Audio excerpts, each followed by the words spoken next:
Good evening and welcome. My name is Ronalda Kiriente Brown. My Tlingit name is Antaqaat Kakunach. The University of Alaska Southeast Territory.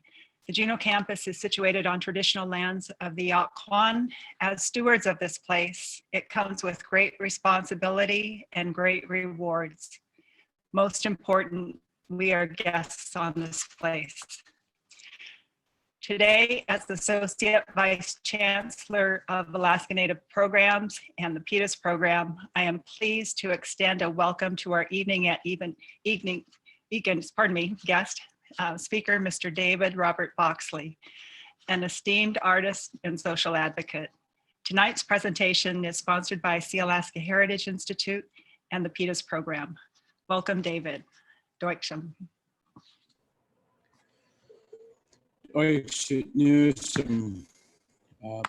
local lu am bodu the acht good algodak wasum hoopelgwa and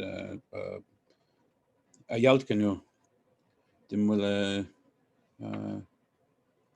dubba haselse den lip alirum Gyibaawm nacha di wayu lach gibudi ego Su machlachachla di wil watku.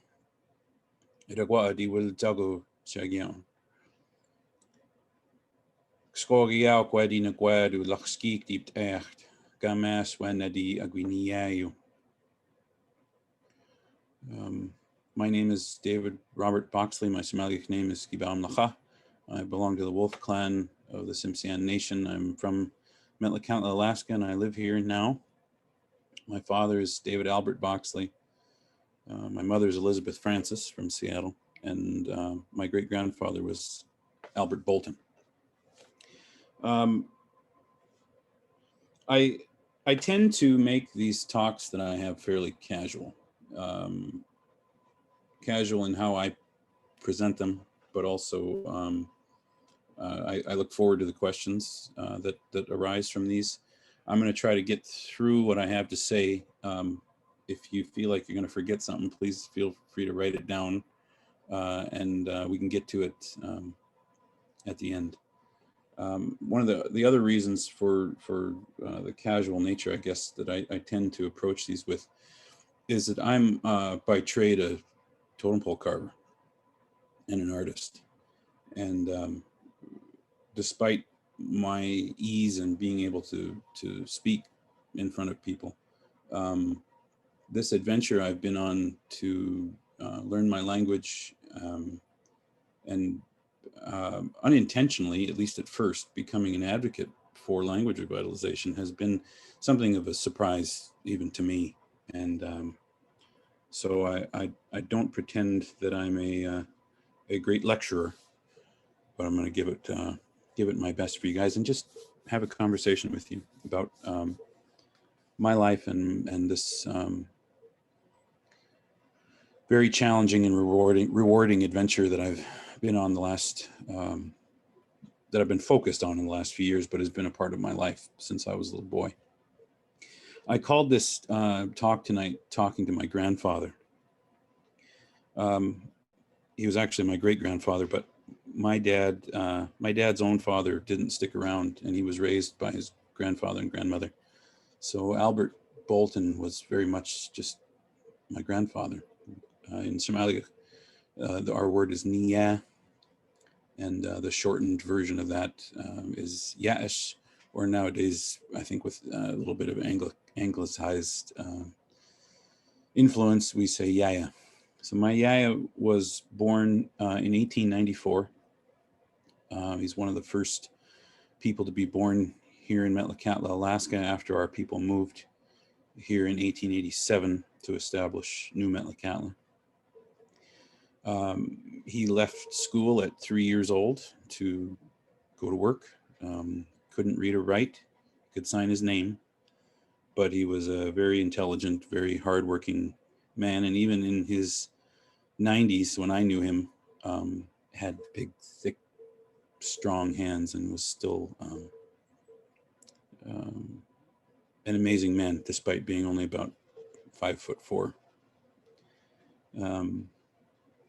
Like I said, he raised my father, My dad, as a little boy, was as close as you could get in the 1950s, I think, to being a fluent speaker.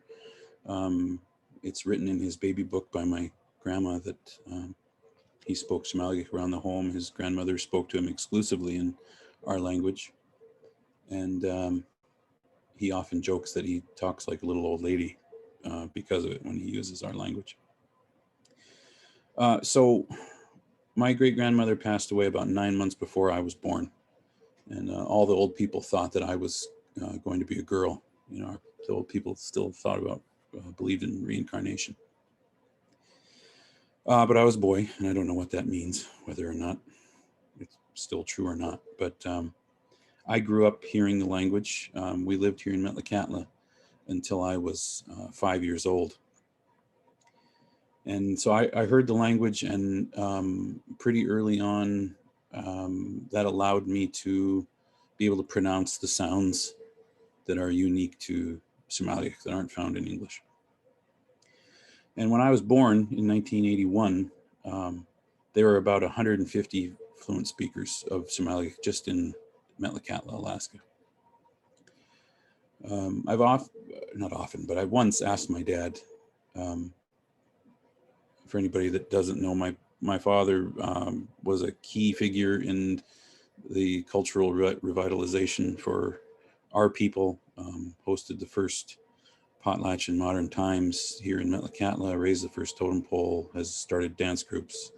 So I've had a front seat to this revitalization that's happened in my lifetime. But I asked him, why was the language not a focus for him in the early 80s when all of this was really ramping up? And he thought about it, and he answered me, it's, you know, just an honest answer. He said there were still so many fluent speakers around that it just didn't occur to him.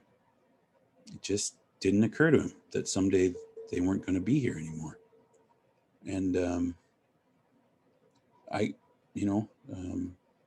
one of the things about language revitalization that you have to learn is to let go of coulda, shoulda, woulda, and what, you know, the missteps we've made in the past of not giving it enough attention or not taking opportunities when they were there. We had, you know, all you can do is move forward. My father and mother and my brother moved to Seattle in 1986. My dad decided to quit school teaching and became a carver full-time. And the galleries and his livelihood were going to be in Seattle. But thankfully, again, because being his son, I grew up singing songs in our language, songs that he wrote or other ones that we knew. This time of the year, I always think about what we call the Christmas hymn. It's a tune to, such to the tune of "O Come All Ye Faithful." And I remember as a little boy singing the chorus of that in Sm'algya with my dad. We'd come home to visit Metlakatla in the summers. And, you know, over the years, again, as the culture was ramping up, there were more and more reasons for the language to be used.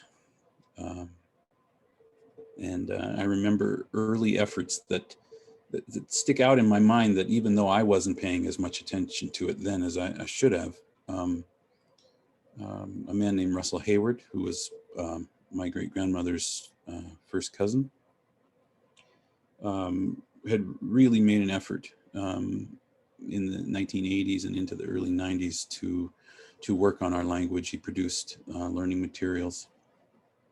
And there was a group of them, but I remember in my limited memory of being home in the summers and that, I remember Russell doing that, and Arnold Booth, who worked with the Downhowers and actually produced some, with his wife Mary, produced curriculum with the Downhowers and was a big force in Somali language revitalization. Out of efforts like those, especially Russell's, came Donna Mae Roberts, who is now teaching Somali at UAS. And I grew up working from her workbooks, her dictionaries, her curriculum, and she's an excellent teacher, still is just an excellent teacher. And a lot of that was foundational stuff for me, starting to learn phrases, going through those steps that we all go through of just memorizing things to say and how they work.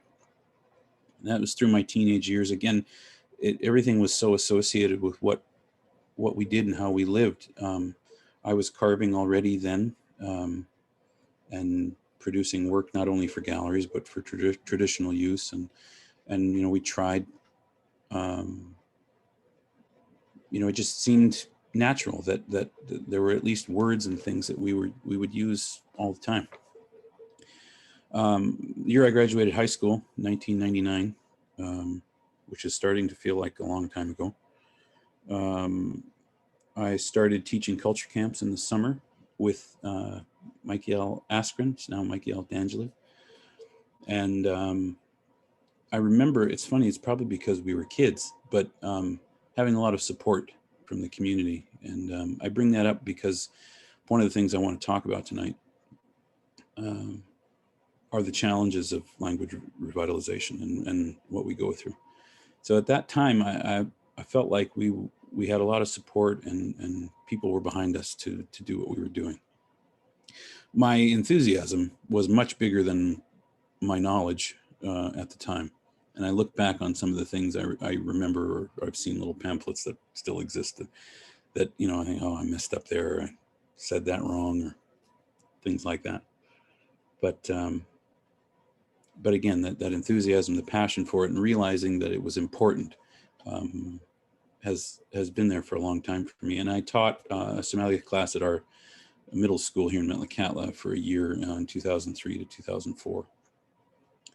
But I moved back away, and the passion of my life, I mean, just what I feel like I was built to do is to be an artist. My parents could leave me alone at 3 years old with a stack of paper and crayons and not have to worry about me for hours. I've been carving since I was 6 and made a career of being an artist. Had shows in major galleries in Seattle, Vancouver, Portland. Worked with Robert Davidson for a couple of years just outside of Vancouver. All the while we'd go on dance group trips and all these things, and the language was always, there, but just didn't give it the time that I could have. And then in 2009, that was right around the time I started working for Robert.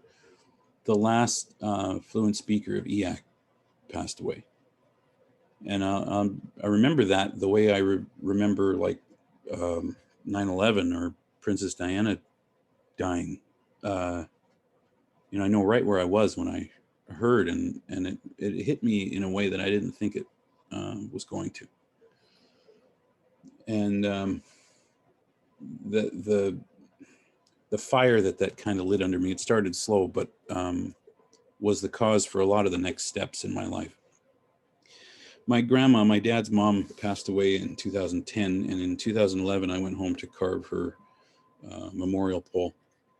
And I started rekindling a friendship with a childhood friend, Gavin Hudson, here in Metlakatla, and we got talking, a pretty deep talk about our ideas and our thoughts about what the next steps for our culture and our people ought to be.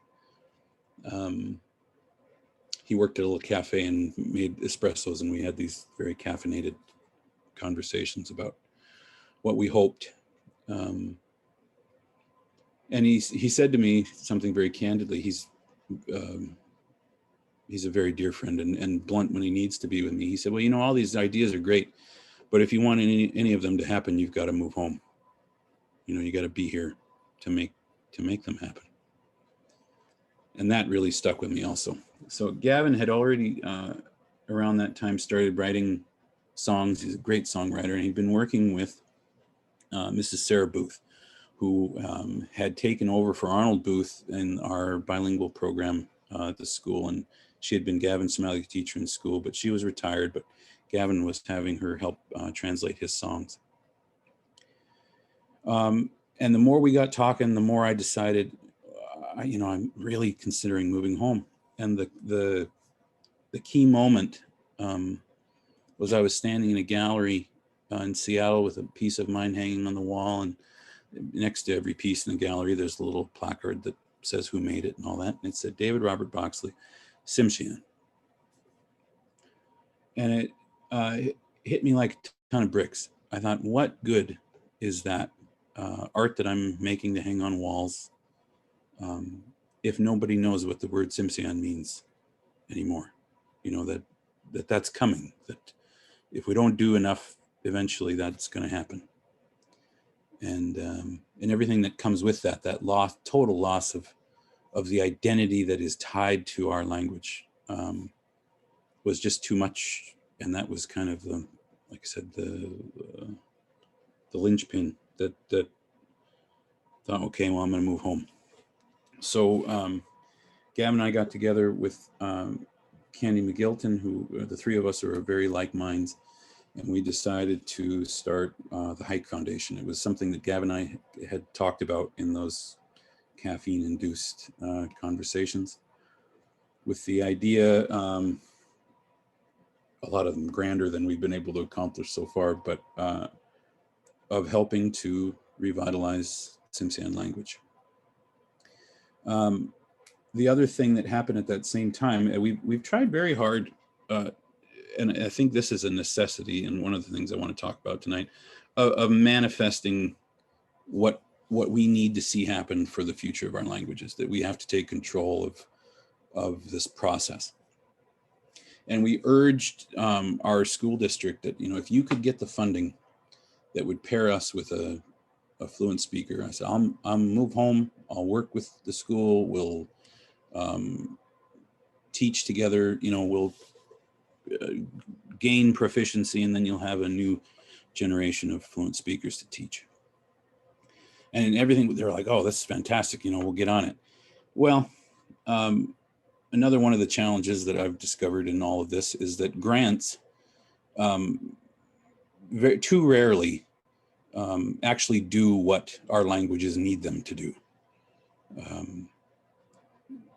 Like most of the time, they don't do what we actually need them to do for where we're at in these moments of language revitalization. And this one, while very well intentioned, didn't do any of those things that we had originally proposed to the school district.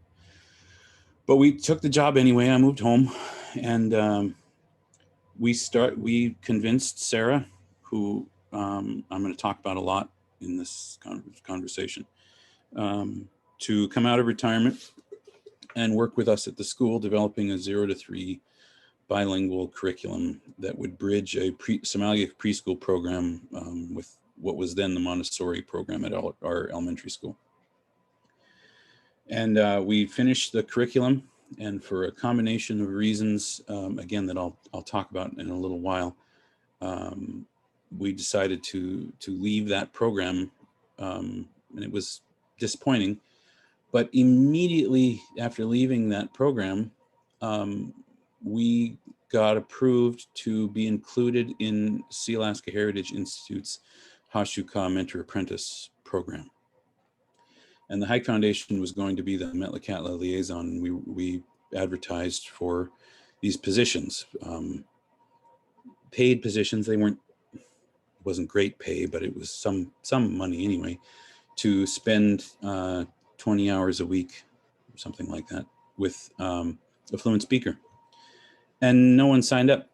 So Candy and I signed up, and we spent 3 years apprenticing with Sarah, 5 days a week, as much as we could.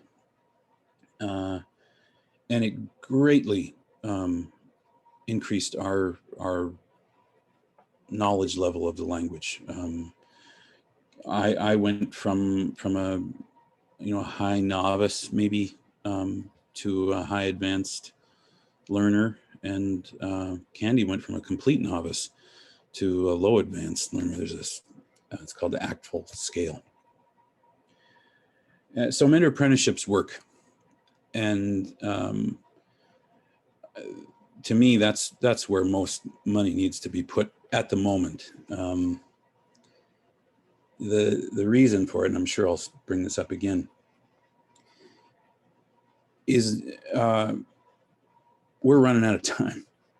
And it's my firmly held belief that if we don't create new fluent speakers now, while we still can, while they're still here to work with us, when the sad day comes, when they're gone, we'll either have a new generation, at least a handful of fluent speakers that will continue the life of the language for another 30, 40, 50 years, or we'll be left with mid to high level learners who are then expected to create new fluent speakers.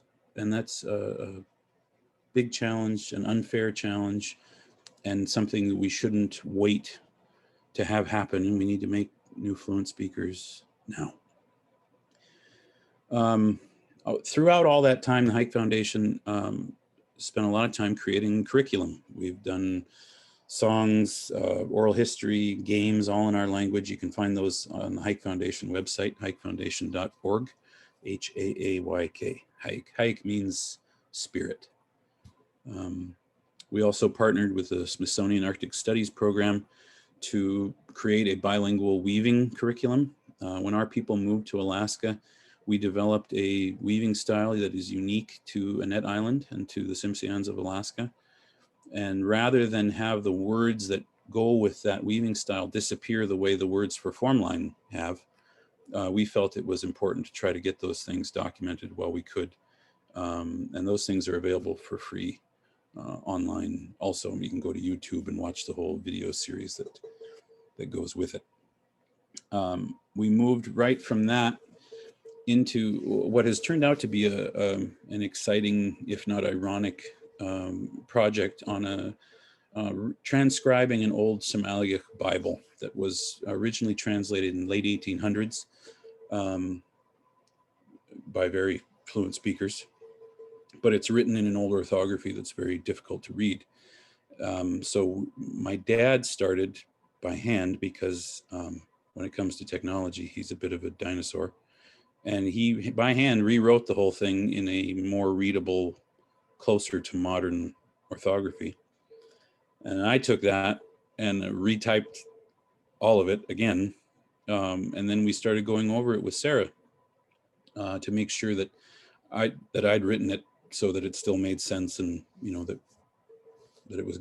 We were very particular about making sure that whatever we produce sounds right to a fluent speaker.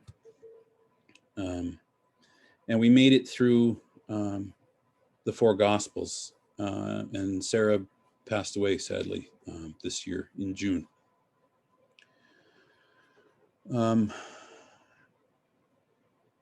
When I got the call that she'd passed, I had this incredible feeling that I really didn't expect, and we all handled it differently, but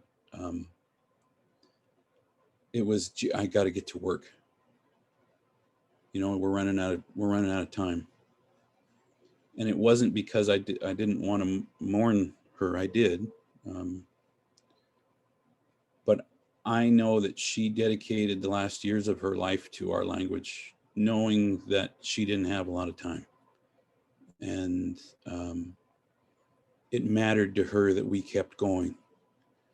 So that was, it was a very strange feeling, like, okay, we got to get to work. But we did take a couple of months off. And thankfully, I have a friend who's been a family friend of mine, my family, for years and years, named Teresa Lowther, who now lives in Victoria, but we can Zoom with her. And we picked up where we left off with Sarah, and we went through the rest of the books of this Sm'algya New Testament. It's doesn't have all of the books of the English version, but the majority. And now we're going back through again to just double check. And when Sarah was with us, we also translated, Candy and I translated the Baby Raven Reads books that are found at Sea Alaska Heritage Institute, and Sarah edited all those for us. And I'm very happy to announce that the first of those Sm'algya versions will be coming out very soon. So the benefits of this work that we're doing there's a bunch of them, and I'm going to try to name them off quickly because I could take this whole hour up and we won't have any time for questions. So I'm going to try to move along here. I stood on stage at Celebration a few years ago to sing with my dance group, and I realized while I was singing that I understood what I was singing. Not, before that I was just mouthing, I was singing memorized sounds. But after working with Sarah, I realized that I was standing up there, that I knew what I was singing like when I sing in English. And it was, I nearly cried on stage. The feeling of identity, I thought growing up, because of my father and the influence he'd had on me, that I knew who I was, and I walked into any room anywhere in the world that I'd gone with this stability and knowledge of who I am. And what's been added to that, the comfort and the pride, the good kind of pride that comes with being able to see the world through my people's language, has really changed my life. And it's done this other thing that I didn't expect, where I feel like the importance of our performing arts, our visual arts. I'm an artist, so I make my living. I love being an artist, but they've moved down in value in a way for me, and the language has moved up above them. And I've realized that if we don't focus not only on the language, but the underlying aspects of our culture, our values, our oral history, our ties to our lands, those are all the things that make the reason for the art and for song and dance. And if we only rely on hoo-ha, which a lot of people call it now, we're not doing all that needs to be done to secure our people's future. So those are some of the benefits I want to talk about tonight, because I've gotten pretty good about talking about the things that people, it's not so easy to talk about, the things that people don't necessarily like to hear, but are the realities of language revitalization, and that I want people to know. One of the side effects of this process has been learning about historical trauma, lateral oppression, and lateral violence. And I see Alice Taff on here, and I want to thank her because she's been a big teacher of mine in this, and I didn't realize how important this was going to be when I started this journey, that we learn about these things. So the basic idea is land loss and language loss, these crucial pieces of our identity as Indigenous people, First People. That initial trauma back, when governments took away our language and our land, was so traumatizing that it actually damaged our genes. We were changed as a coping mechanism. We couldn't handle the extreme nature of this, and those traumas, those original traumas, are passed down genetically to the subsequent generations. So then there are coping mechanisms for dealing with that trauma, and those often cause more trauma. Substance abuse, physical abuse, and it didn't just let up. My dad talks about his mother's drinking when he was younger. There used to be signs in Ketchikan, no Indians or dogs allowed. It was better to pretend to not be a native if you could pass. And so the shame that went along with this identity that we should have been able to be proud of, caused damage. And one of the symptoms of that trauma is lateral oppression and violence, where rather than looking inward to deal with our individual traumas or our traumas as a people, we lash out at each other.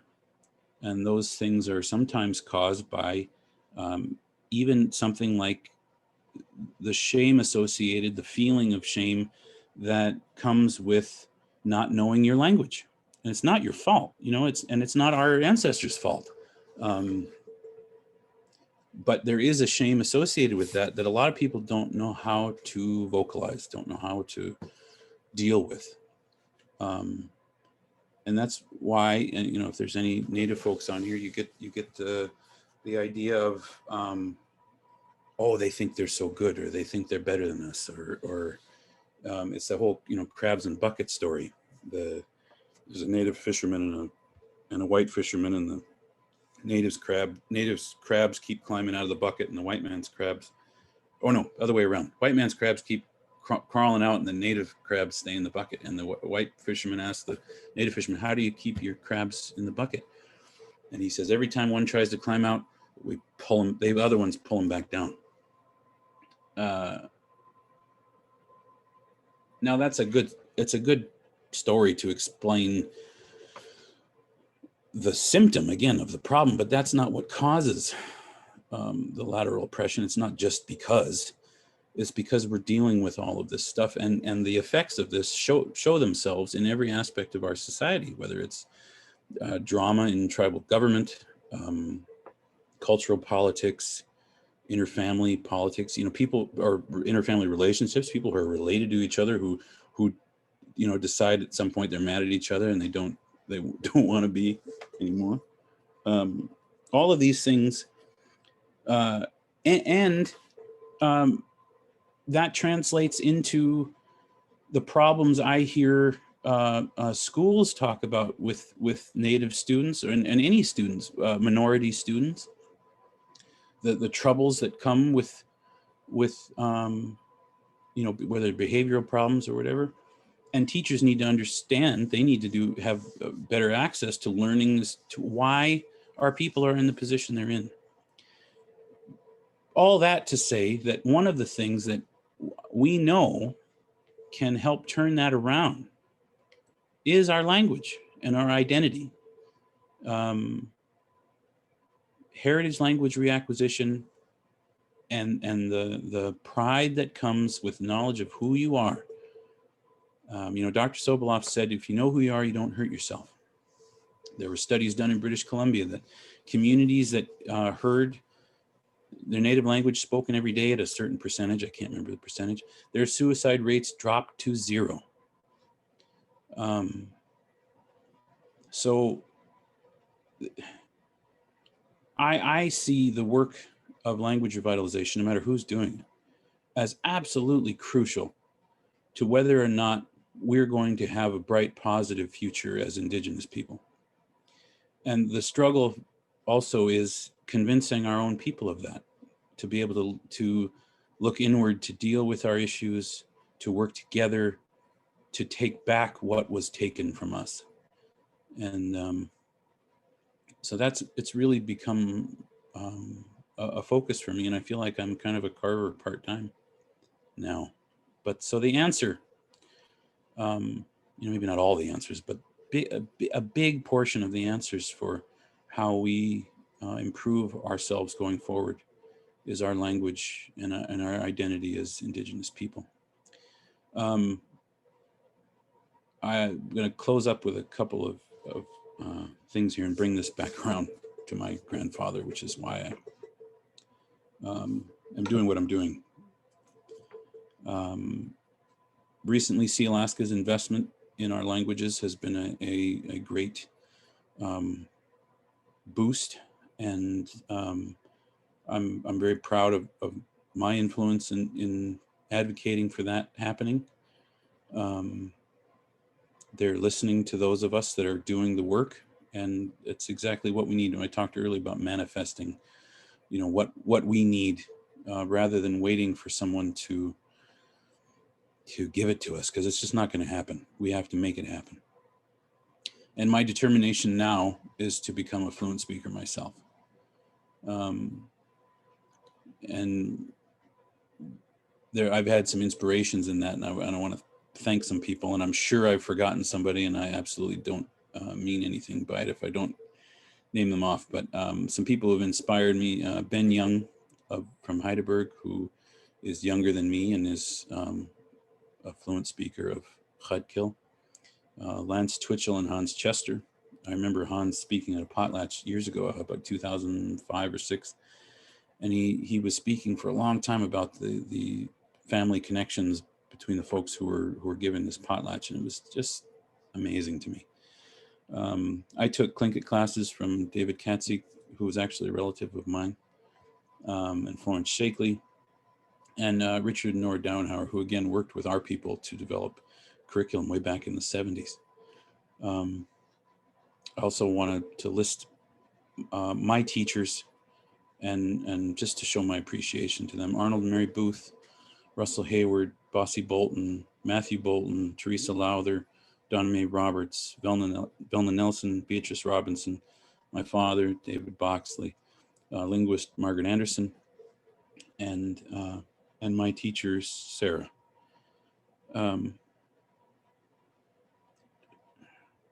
Sarah changed my life, and Nida in ganda achgudem hoy nalab algaram. She's the reason why I can use my language today. But I call this talking to my grandfather. Old Tsimshians believe that and I choose to believe this, but when someone passes away, they go to another place that's not so different from where we are, where the people who've passed on live. And they take a journey to get there, and that's why we burn food to them in their clothes when they pass. And I always imagine that when you arrive, there's a community waiting to greet you and your relatives, and you go in the house and you have a big dinner with your family. And someday, when I arrive at that place, I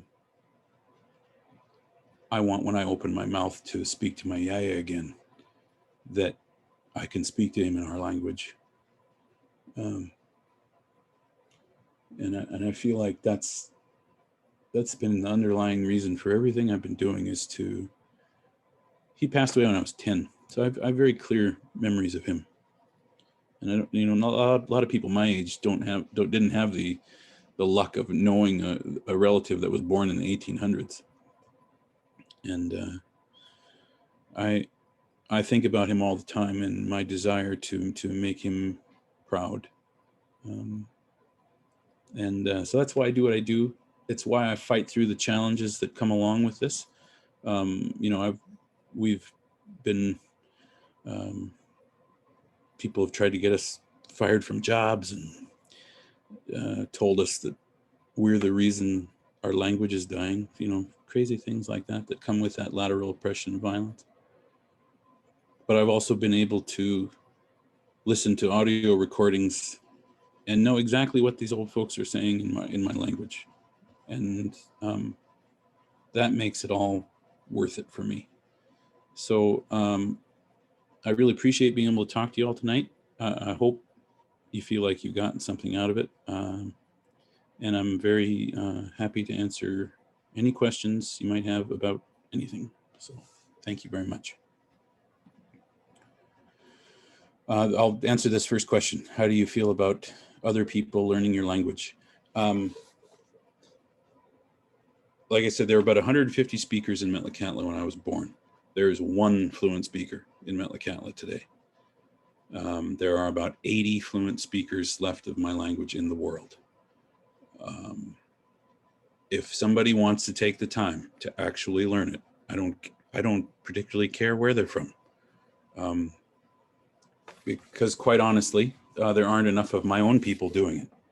So if somebody wanted to learn Sm'algya, I would be grateful to them, just as I'm grateful for anyone that's learning any of our traditional languages.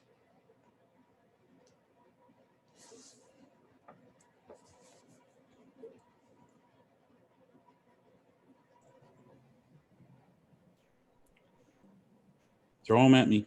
Don't be shy. David, I'll jump in, and thank you so much for laying out for us the pathway that you've taken in learning the language. I've had I think, a similar experience, and those aha moments. I remember once driving along, and I was surprised she was there because her vision was bad. So I picked her up. She hopped in my car without hesitation, and I drove her to my mother's house. They proceeded to have a visit in Tlingit, and I was pretending to read the newspaper, but I was following along their conversation and their chit chat, and it was one of those special aha moments.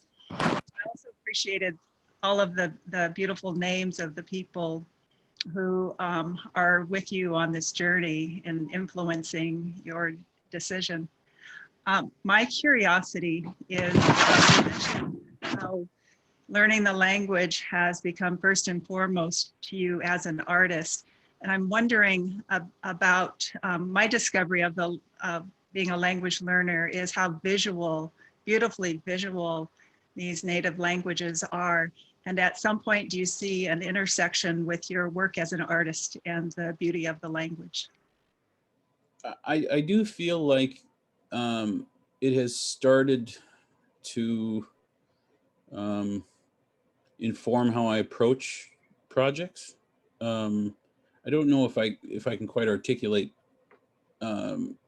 exactly how that happens, but the further I dive into it, I guess it goes back to what I was saying about how the reason for the art, understanding our language, our history, where we come from, and the reasons that the art exists has really made it all the more important to me that when I do it, especially when it's for regalia and or totem poles for for our own people, how crucial that is, and the role that a carver plays in Northwest Coast culture is a really important one. The creation of the symbols that represent those crests and histories is terribly important. And the art was able to be a bridge from the old days that helped pull us out of that era of shame and helped put us back on a more proud footing. But again, if we stop there without reinforcing why we have the art, I think that's where the danger hits. It's kind of my hope that eventually we don't need things like celebration. That we'll move our focus back to potlatch and the family ties and the ties to the land and the reasons for, so we don't have to be performing anymore. The longer I've gotten into this, the less and less I enjoy that idea of putting on a performance, even though our dancing is theatrical. The use of masks and all that is very theatrical, but there was a purpose to all that. So it's brought me to this new place that at times feels a little lonely, and I'm hoping as more people get into the language and that more will see where I'm coming from with that kind of thing. Yeah, I hope that was the right answer. Oh, thank you for that. Anybody else?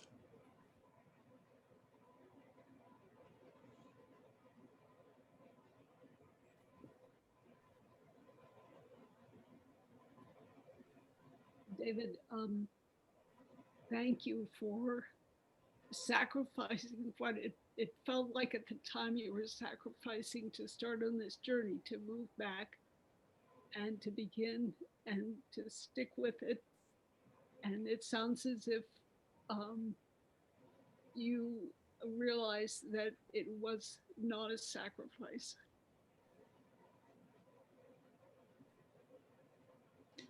Thank you. And that you've become so much more than you would have been had you not taken that step. Direction. Thank you very much. Yeah, don't get me wrong. There have been times where it has the sacrificial part. I've felt it from time to time, but the longer I've been at it, the more and more just appreciative I am of the experience and where it's brought me. But this is really, it's one of the reasons I wanted to bring up those harder parts. Is I want people to know what it's like for those of us who are really trying to do this. And there are real, out beyond, you know, the bombardment of English in our lives and how hard it is to ever be immersed in our language anymore. There's so few speakers. I mean, you can't, immersion is a hard thing to achieve. On top of that, like I said, all the lateral oppression and violence that ends up happening makes it a real struggle. And but I wouldn't have traded the decision for anything.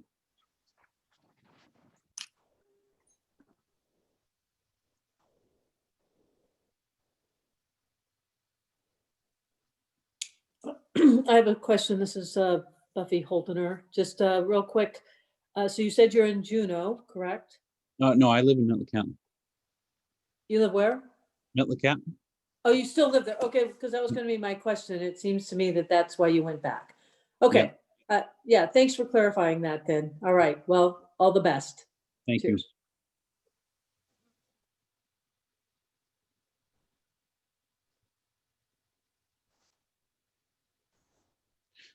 I think until someone else has a question, we have a few more minutes.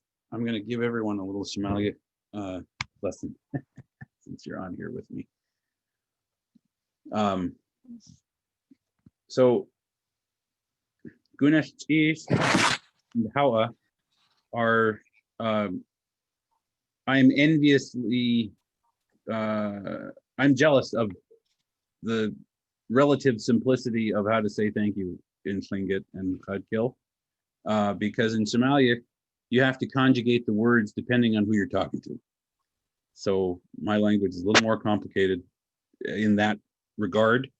So in the chat, I'm going to write some words here, and hopefully Zoom doesn't spell check my Somalia here. So, Toyash, oops, that went privately. Everyone. Toyash is the root word for to thank somebody. And it doesn't necessarily translate to thank you like the English thank you, but it's as close as you can get in my language. Toyash. So depending on who you're talking to, you have to say, I thank. So you will say, Toyashu. So the first thing you add is the you. That means I. Toyashu. Okay. And then you're going to say you. So it ends up being Toyashu noon. Noon means you, the person you're talking to. The T is added before a proper pronoun. Toyachshut noon. That's the formal way of saying it. To informally, so that's formal. Okay. You can move the pronoun I think, to the beginning of the word. Ntoyach, I think. And then you add the pronoun you, which can also be just a addition with one letter to the word. I thank you. The first N at the beginning is I. Toyach is thank. And the N at the end is like the N on noon, meaning you. I thank you. Now, all of that to say that's just thanking one person. If you're talking to a group of people, it's the same thing.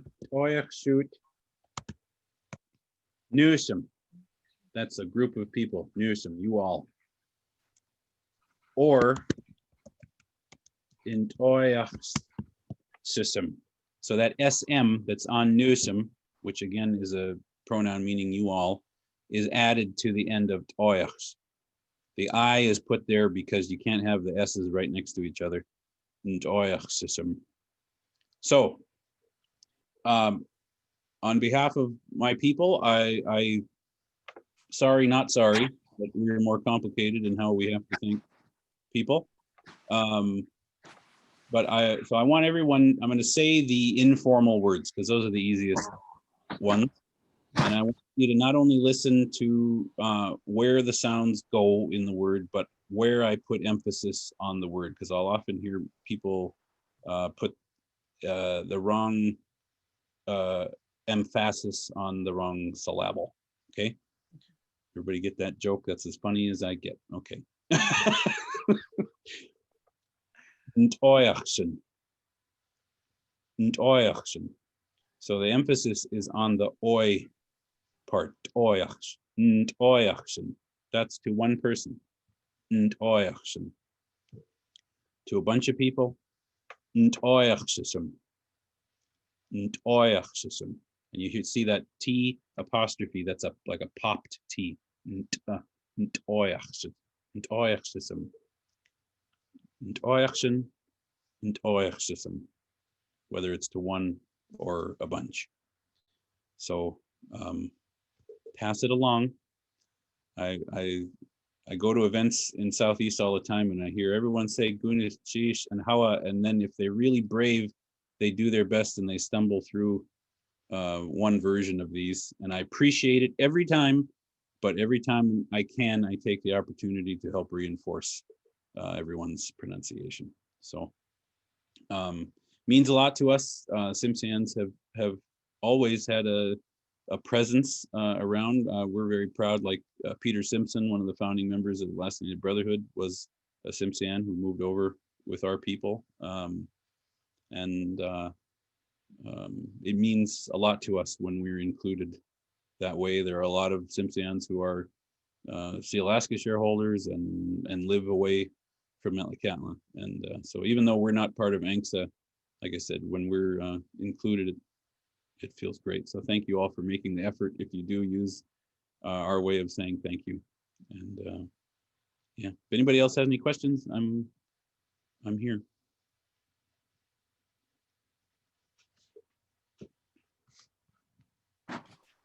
Just a quick question. I was the one who wrote that with the N on the end. You're almost almost right. Somebody in Metlakatla had written thank you that way for me. And so I just assumed that there was one spelling.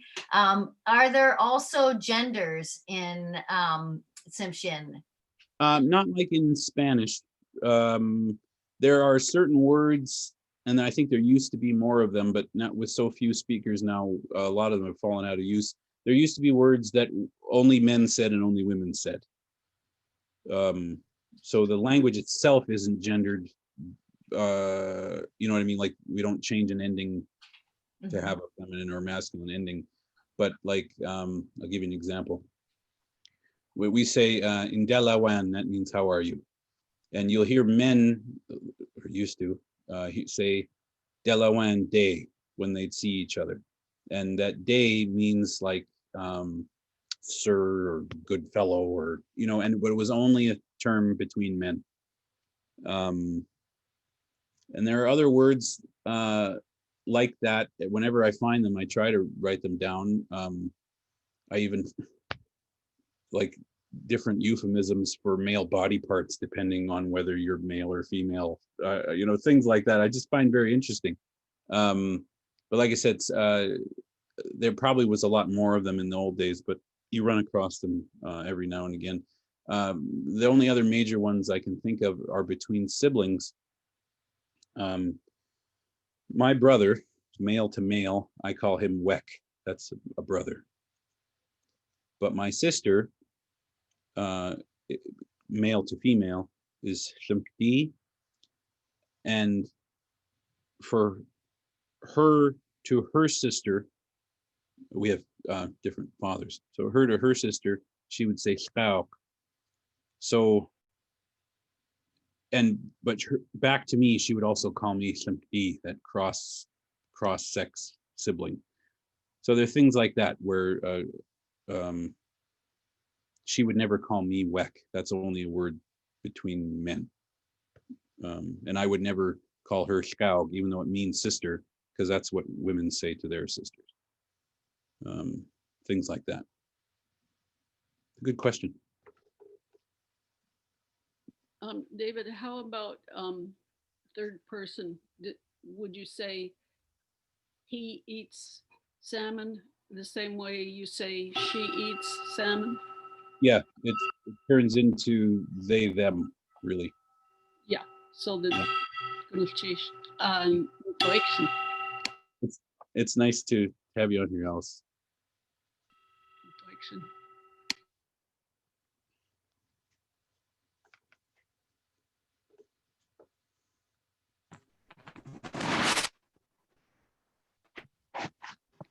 You know what, I'm finding my challenge in that, yeah, my Tlingit orthography comes out, so I'm stumbling through, but I do want to appropriately say Doyaknun, and you can help me, that I thank you. And then I'll put it out there in Doyaknun Nusum to thank everyone this evening for joining us.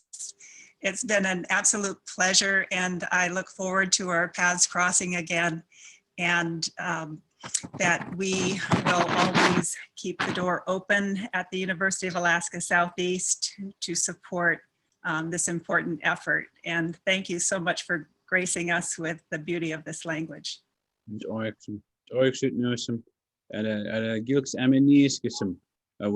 will ni sulgum hasib in liwaide da local hat achte the fanis num and omt god or dem mort kism.